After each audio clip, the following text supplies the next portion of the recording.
Менин атым Мирлан. Азыр Азаттыктын нарындагы кабарчысы болуп иштегендеги бир окуяны айтып берейин деп турам.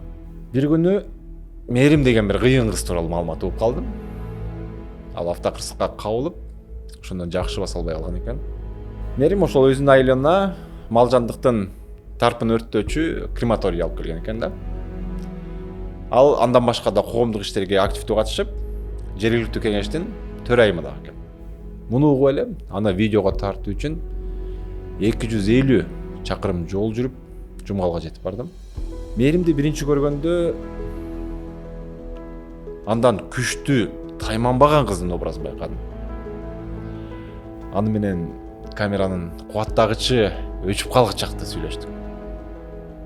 Ал башынан өткөргөн окуяларын бирде күлүп, бирде ыйлап айтып берип жатты.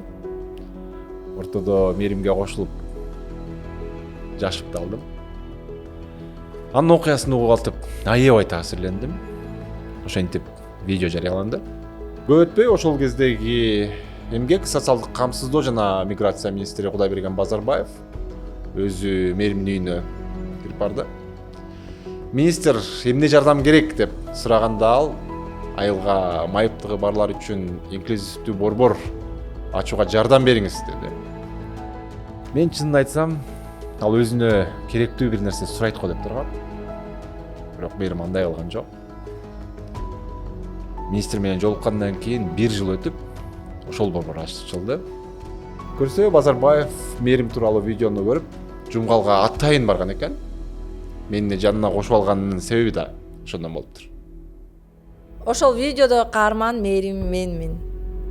Чынын айтсам, милицияда иштеп жүргөндө аялдар арасында биринчи жолу генерал майор болом деп кыялданчу элем.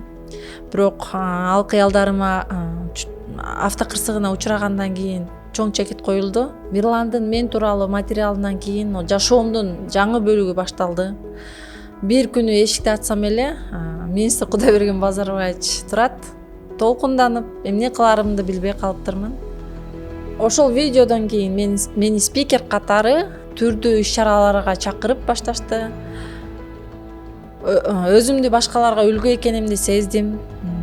Өзүм менен өзүм сыймыктандым. Мага эч ким кайдыгер карабаганын билдим. Колдоо көрсөткөнүнө жүрөгүм жылыды. Азыр деле ошол учурдагыдай коомдук иштерге кайдыгер карабай активистмин. Бирок азыр мен бир гана жыйынтык үчүн иштейм.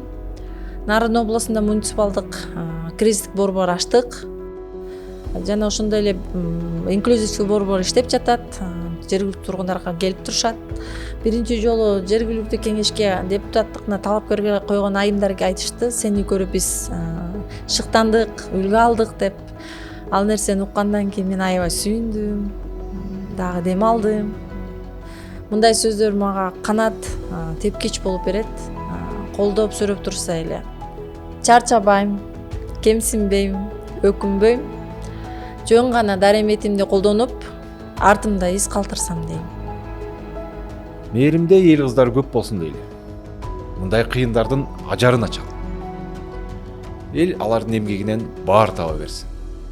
Кыскасы, башкаларды колдой билген чын жырчабыз түзбөйлү.